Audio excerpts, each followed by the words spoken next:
almost New Year, and welcome. I just want to start out by welcoming all of the new channel members. By the way, Shuji 997, welcome and welcome to enthusiast level of the membership. Dasarp 007, we've got Daryl Licht 47. Let's see, new channel members. Morgan Nell. Hope I'm pronouncing this correctly.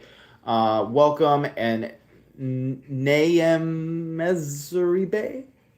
Okay, I hope I'm pronouncing it kind of correctly. 6387. Welcome, and yeah. So those are the newest channel members. So welcome. You are just hanging out with me, right? In on New Year's Eve day, depending on where you are. What is it? Actually, if you're in Asia right now, it is almost New Year's Eve, or it's New Year's Eve late at night. It's almost New Year's, or almost January 1st. So, but I wanted to kind of wish you guys a happy New Year's Eve day, and hope you're actually doing something today or tonight. If it's already nighttime where you are, hope you actually get to do something fun. Don't I know a lot of my audience. You guys are very analytical. Some of you maybe introverts and want to stay at home. I challenge you to get out there and do something. I'm an introvert. I'm definitely an introvert. All right. But I'm like, you know what? I need to get out and do something for New Year's Eve, and New Year's Eve, and thinking of like, okay, are there parties or are there get-togethers or something like that? And yeah, there is. I'm gonna get together with some of my friends tonight, so it'll be nice to do something. All right, something fun on New Year's Eve. And I've been reflecting on my year in 2025 and kind of some of the wins and the progress I've made overall, and then some of the things that I want to improve and focus on in 2026. And hopefully, this actually helps some of you guys out there, whether you're watching this live or on the replay or whatever. And look at this, my dog just brought me her toy. Just brought me her toy. Of course, she wants to bring me her toys when I'm actually on the live. So I'm going to throw this away. She's going to go chase it, of course. Um, and hopefully she keeps busy for the next couple of minutes and doesn't bother me while I'm on the live, because this just always happens. It's so funny. I get on the live, and then that's when she wants to play. I think she's just like jealous that I'm talking and on the live or something like that, right? So anyway, but welcome, enthusiasts. Hey, welcome.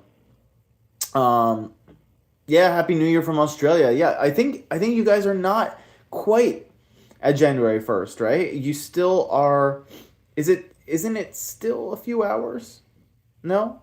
Isn't it 12-hour difference, or am I thinking only like East Asia? That's so maybe I'm a little off, but yeah, if it's already the New Year, Happy New Year to you. So yeah, I've been thinking about the past 2025, and just kind of because East Coast is got it. East Coast of Australia is on East Asia time, so to speak, or time zone, and okay, the West is not. Okay, interesting. I've never been to Australia.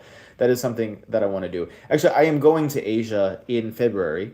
I'm going to China, and I'm going to Thailand. So I'll actually be live streaming from China and Thailand in February, and not from New York. So that'll be fun. That will be fun. Um, yeah, reflecting on this past year, so YouTube is kind of a new thing for me.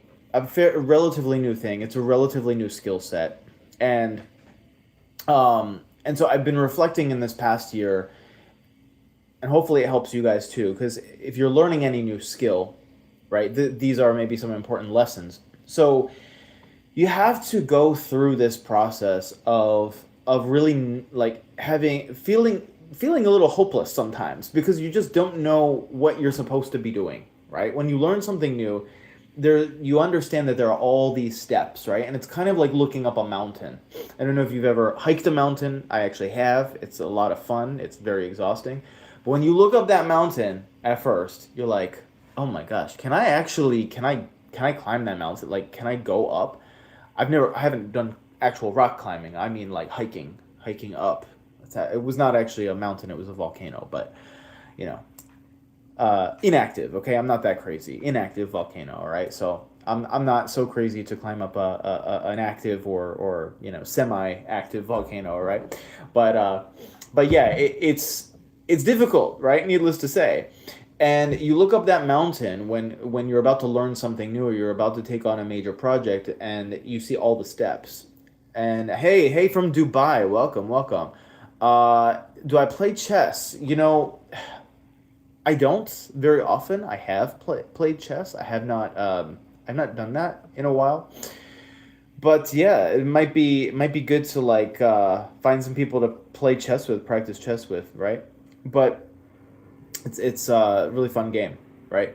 So I want to hear from you guys though. What are some things that you're starting out with? And I'll just tell you my experience with my learning process in this past year, and how I've grown and my perspectives and on my own learning process in this past year.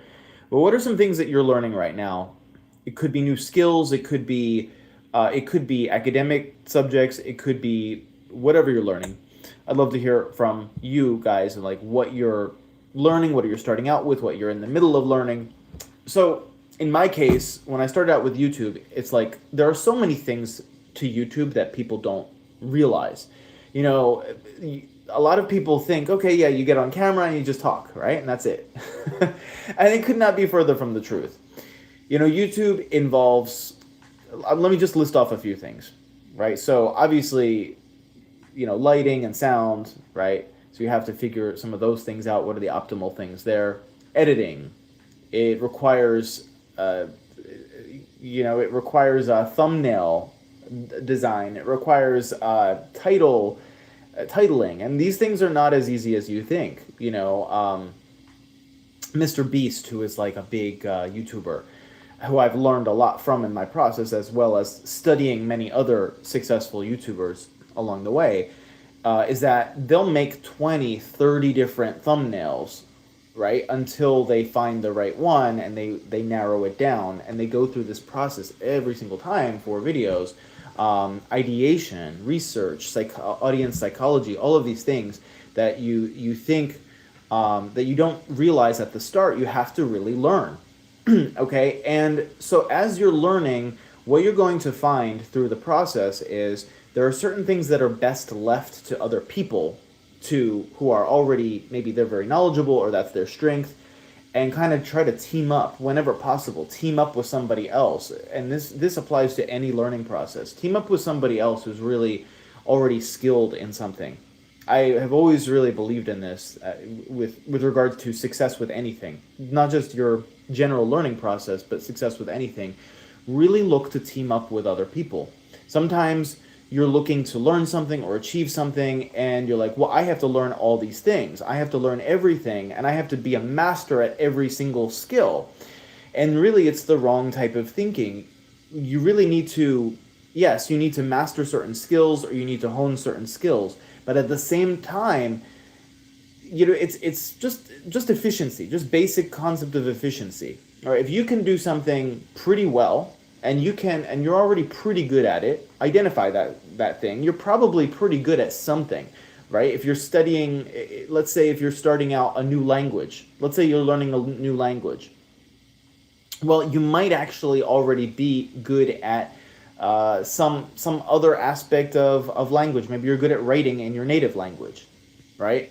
So you're good at writing at in your native language. Well, identify, maybe can you start writing sentences for or trying to write an essay or something in that language that you're trying to learn, right? Maybe you're not as good at speaking the language, but maybe you could do some writing, right? Identify somebody else who's really good at speaking, who maybe speaks both languages, and you can practice speaking with them to get better at speaking. That's an example of where you'll leverage a skill that somebody else has and kind of team up, right? That's just a basic example. But try to team up with people where you're not as good at a skill, right? Example, I can edit. I can actually edit pretty well, but it will take me like 15 hours of my week to do that thing, right? If I edit all by myself, right? So that freeing up that time allows me to pour more time into research, like researching the content, like making sure all my facts are correct, and like it's well researched and everything, right? So that's more of my strength in the learning process.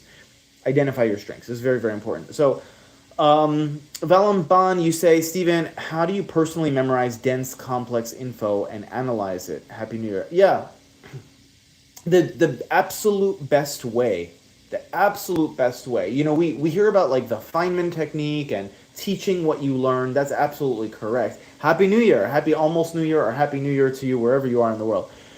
We hear about like how effective it is to teach other people what you learn, and that's correct. That's correct, but there's more nuance to it than that. So I do teach people what I'm learning, but you also have to, and I've said this in other videos too, you have to create some sort of project from what you're learning. Case in point, I'm really really interested in, and I'm actually writing another book. I think I mentioned this. I'm beginning my next book on the topic of intelligence. And so as I've gone through this, I've had to pour through study after study, as you can imagine, book after book, reference after reference, and it continues to sharpen my analytical skills with respect to a couple of things. Models, right? Model design, the different types, approaches to designing models in empirical research.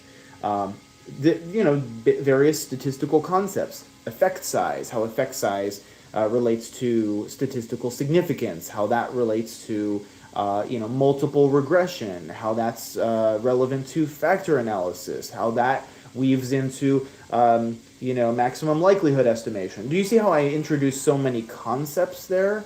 And it's no longer memorizing. You're saying, well, how do you go about memorizing those things? Well, you see, the thing is, I'm not really trying to memorize them. I have the project set up that I want to pursue, and then all of these things that I need to know, they keep on getting reinforced because I keep on reading things that are relevant to those. I keep on having to use those concepts to interpret what I'm reading. I keep on having to use those concepts to maybe understand a model, or maybe undermine or ask critical questions about some aspect of, for instance, intelligence as a model, right? How that's measured, and maybe the neural correlates of that, and really digging deep and questioning those things. And so when you are using the concepts, it's like I mentioned in another video, right? Charlie Munger talked about the lattice work of structure, or lattice work of concepts. You can't just have concepts that are isolated and just try to memorize them. Oh, here's effect size. This is, by the way, this is how a lot of students, because I teach statistics, it's how a lot of students, I hate this. I hate how most statistics is taught. They struggle with, why do actually students struggle with statistics? And actually they struggle with math a lot. And when I was in grade school, I used to struggle with math too. I think a lot of it has to do with, it is a lot of memorization, and it is a lot of rote memorization. You're not exploring enough, how do all these concepts tie together? How do they weave together? Sure, you're doing a practice problem, or you're doing a word problem. That's really not good enough. You have to do a project. You have to see how they tie together. I can't tell you how many students that I teach who, with statistics and neuroscience especially, neuroscience, it's almost inevitable that you're going to be overwhelmed with stuff that all doesn't seem relevant all at once. It's a little harder with respect to that topic. There are more strategies with something like that. But statistics is a great example, because you're learning, variance, standard deviation, t-testing and different testing, standardized measures like z-scores, and then you're talking about, how to read a printout of a regression. You're thinking about, again, effect size. You're thinking of sampling methods. But when students learn these things, no wonder they're overwhelmed, because they're learning these things really in isolation. And at the end of the day, they're like, well, okay, what does all of this other stuff have to, what do they all have to do with each other? Like, I'm just learning this, and then I'm learning that. And I'm learning this, and I'm learning that. Of course, you're going to be overwhelmed. It has to, I always tell my students, you have to create a narrative, in a sense, from what you're learning. It has to all weave together in some coherent narrative. How, when you're learning this new concept, how does it relate to the 10 other concepts you learned before, right? How do they weave together into a narrative, right? So, and Shiva, Happy New Year to you as well. Thank you, and I hope to keep you as a subscriber and have you as a subscriber, and I value you. So thanks for watching, and thanks for supporting my channel. So, and I'm happy to offer you the value that that I provide, and then I'm happy to, you know, hear all the value that you have. As I look back on this year especially, I realize, you know, yeah, I'm the one who has this channel, but like the reality is the channel would be nothing without everybody watching, right? All of you guys watching and contributing and offering your ideas. So it's all about you guys, right? You made the channel. You make the channel, right? You basically are you guys build the channel because you make it what it is, really. So I appreciate everything from you know, this whole community that I really believe we're building of critical thinkers, right? And spreading that idea of critical thinking to wherever we are in our communities and the people around us. So, Valamban, you say, do you personally use active recall? If you use it, what is your approach? Because sometimes you got to memorize verbatim to analyze deeply and accurately. Personal experience, I agree that you want to know. Yeah, I use active recall. I do use active recall. Active recall is helpful. I find active recall is helpful in very specific situations. So, for instance, neuroscience is a great example. Okay. Neuroscience actually is a great example. In this case, I actually will typically teach students to use flashcards, because for this, it doesn't, like, yes, there is an underlying structure, obviously, of the brain and of the nervous system that does make sense on some fundamental level. But if you're looking at all of the, like, for instance, there's something called signaling in what's called neurogenesis, when when brain cells are developing and migrating to specific places in the brain, and all of that. When the brain is developing, when the nervous system is developing, there are these signaling processes. You have things like Wnt signaling and canonical Wnt, non-canonical Wnt, something called sonic hedgehog. It's a very funny name, but it's a type of signaling. So you have these different types of signaling, and each one has these like complex pathways and just processes, and you can't avoid simply memorizing those. How are you going to weave that into a narrative and something like that? You can ultimately, right? Because then you can say, well, you know, when you're stressed, or when you are, when you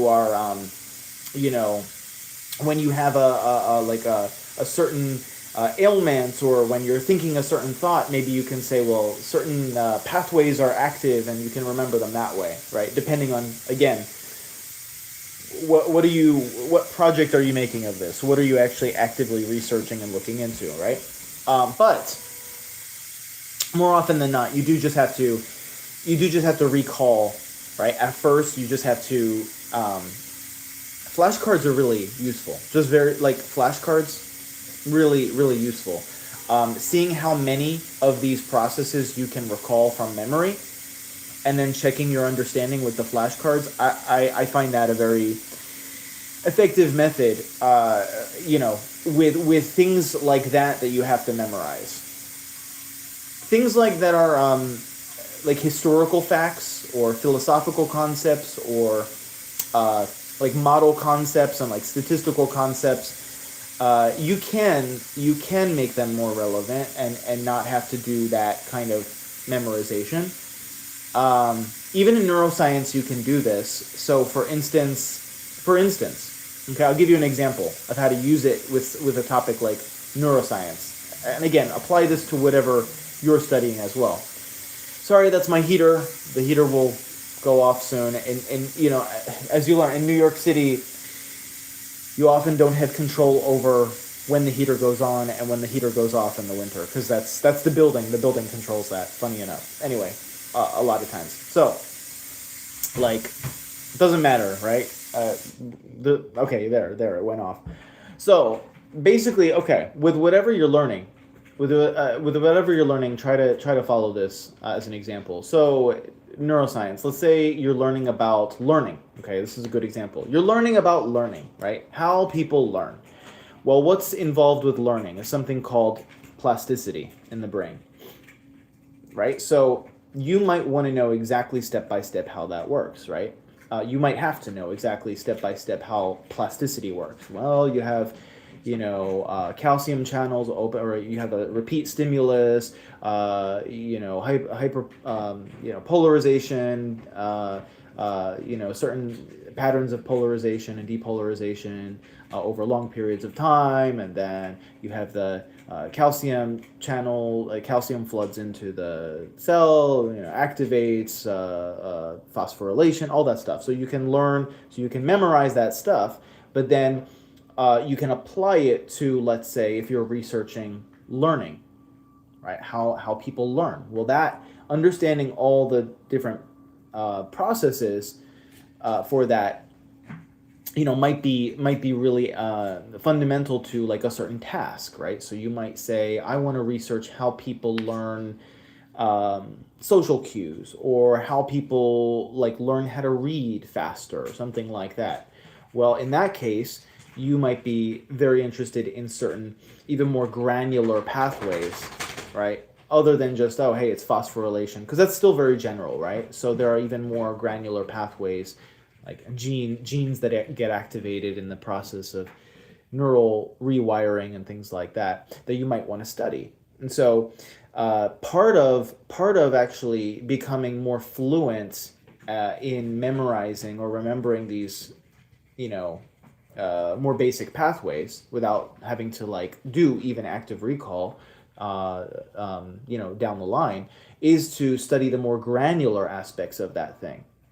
So what I mean by more granular. So get more and more specific. Which specific genes, right? Which specific proteins? Which specific? So, because the more and more you get involved in understanding those very granular aspects, well, the more general aspects are going to be a piece of cake over time. Yeah, of course, right? Like that's just a big category now. You understand that more, like obviously. A case in point. Let me give you a better example. So let's say you're studying calculus. Well, by the time you study derivatives and integrals, right? Like you're going to already know a lot about geometry and algebra and stuff like that. So that stuff you will not have had to memorize anymore, like certain rules, like completing the square and stuff like that. Like you won't like vertex formula, like whatever,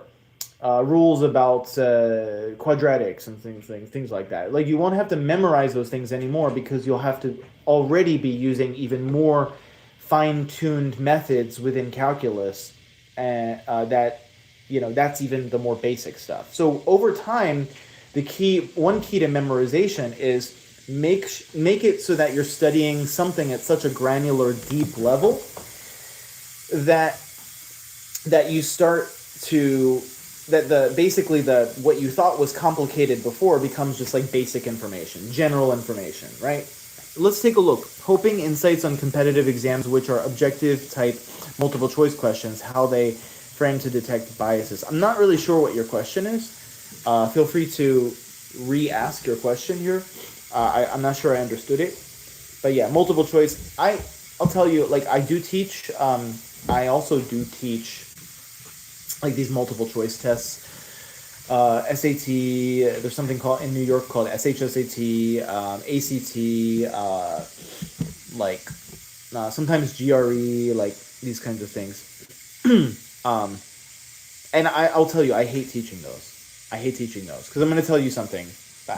I'm going to tell you something that is really real, and I'm not against the tests, so to speak, because in a way the tests do provide a level of fairness. I mean, they're still controversial. They're not perfect.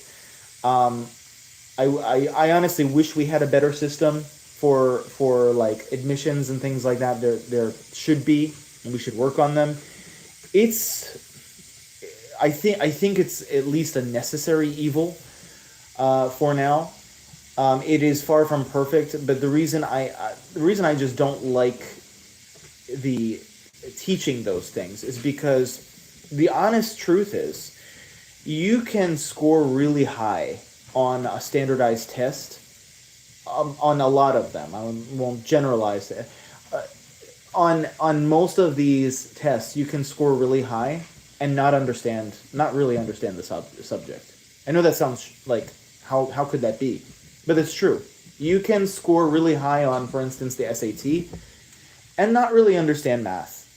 You say, well, no, but that person clearly performs well on math. Yeah, but do they understand why they're doing the operations they're doing, or have they just memorized, like have they just ingrained that when you see a certain type of question, you use a certain technique, you apply it, and that's that. I would argue that's not, like, yes, it shows skill, okay? Like you see a certain pattern in a question and then you apply a certain technique. But it's not a deep level understanding of mathematics. But then again, maybe you'd argue you don't need that. Like, okay, well, why should you understand it at the deeper level? Well, I don't know. I guess just what I consider learning something.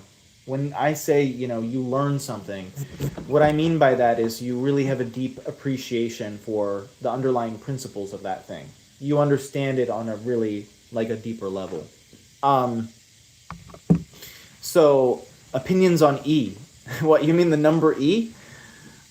I know there's a pretty crazy, like Euler's equation. Oh my gosh, with E. E to the pi I equal plus 1 equals 0, right? Something like that. Really, really crazy stuff. Is that Euler's?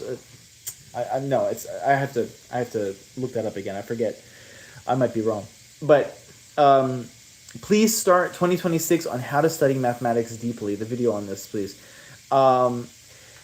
Yeah, I've been thinking about a mathematics video. I'm wondering if like many people would appreciate that type of video. I possibly, I think possibly this could be a good video idea. I would have to think about how to frame it properly. You know what? I think I might do something like this. It's just a matter of framing it properly so that people will actually be interested in it, right? So, actually, would you mind terribly emailing me with kind of exactly what you'd like covered in the video? And don't do it on the thread because in this chat, because it's gonna like, I won't catch it, right? And I won't be able to, I guess I could write it down here, but yeah, please email me with the idea, because it's actually a really good idea. What is the essence of all critical thinking and deep analysis reasoning?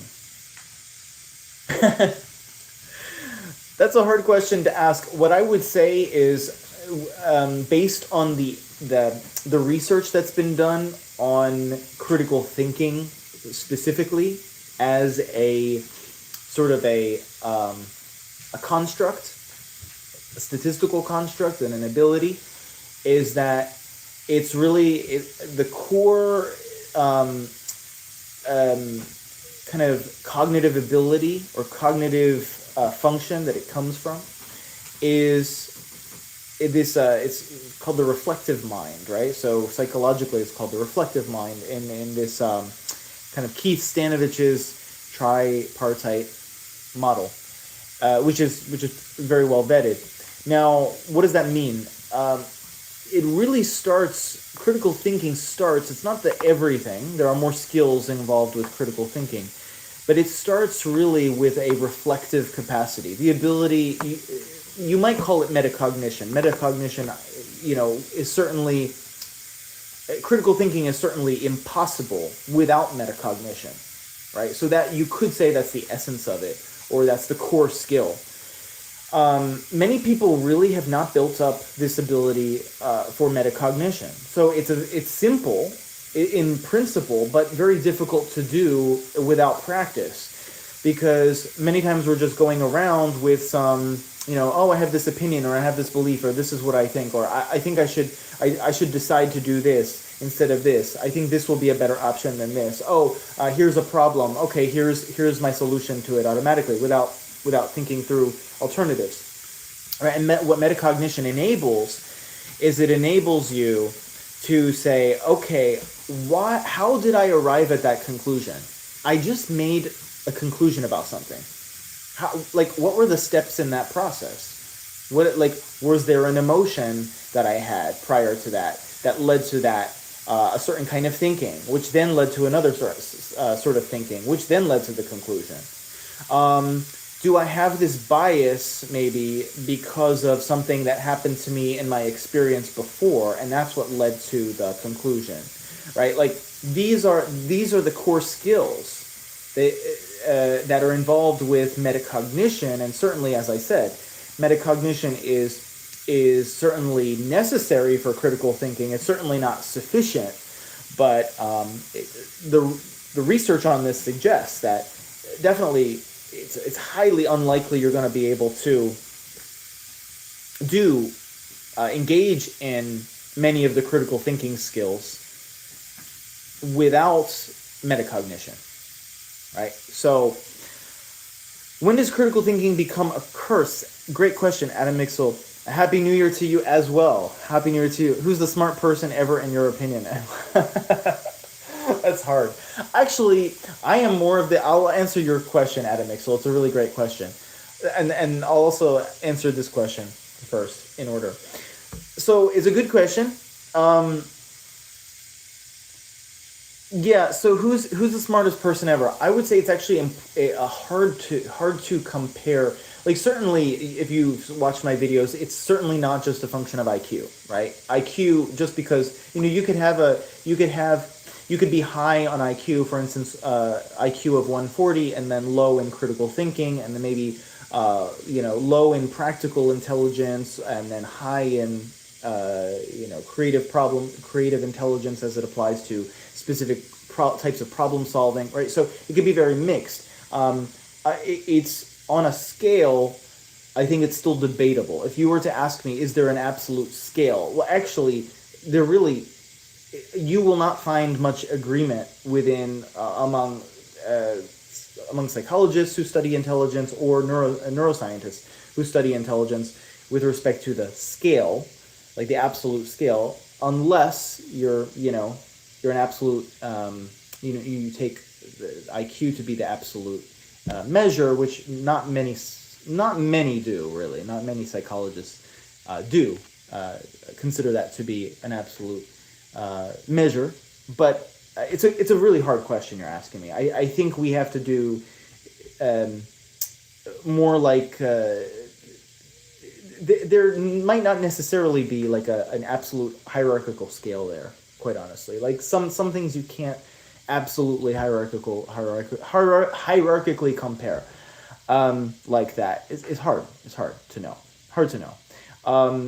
If you're asking me who has ever had the highest IQ, maybe that's empirically easier to figure out. Although that I don't know the answer to off the bat. When does critical thinking become a curse? When does critical thinking become a curse? Critical thinking can become a curse in a way if you are so your thought process can turn into like this runaway process of overanalysis. It is possible to overanalyze, right? And certainly, if you are very analytical, you can get stuck in analysis paralysis, where you are analyzing, and this is where you might get stuck with your goals. You're analyzing every possible scenario, every possible outcome, and cost-benefit analysis. Should I be like more of a value maximizer, or should I be more conservative with respect to just looking for a satisfactory outcome and whatever, right? So you could do this all day, and you can really, really mess up your other areas of psychology here. So I do believe it needs to be balanced. But I also think that is, in a sense, an aspect of, not I think, that evidence suggests that that that process of regulating that overthinking is actually could be considered an aspect of critical thinking. So in a sense, could critical thinking ever become a curse by that definition? I'm not sure, because I would say that the mark of good critical thinking is that you have high metacognitive control, right? When you get into that over analysis process, you're able to moderate it and say, okay, listen, I think I've got a good enough decision here. Based on the available information I've got a good enough decision. I don't have all the information. Okay, that's fine. I'm not going to have all the information in this situation. I'm going to just take this action, this particular action. I'm going to see what happens. If it's a low cost outcome or low cost trial to basically engage in that action, in that attempt, and then I'm going to see what happens. And then I'm going to, iterate based on that. Like, that's also a kind of a mature way of thinking. So yeah, today's your birthday. So Dong, welcome, and happy birthday and happy New Year. Do I have a favorite smart historical figure? There are a lot of them. There are a lot of them that I have. It's hard to say. Hard to say who I have. Many of you are probably gonna not like me for saying this. My favorite, if I had to pick a favorite historical figure, but I keep on coming back in my thought process to Immanuel Kant, the philosopher Immanuel Kant. He actually also was a physicist, not like an extraordinarily notable physicist, but he was a physicist also.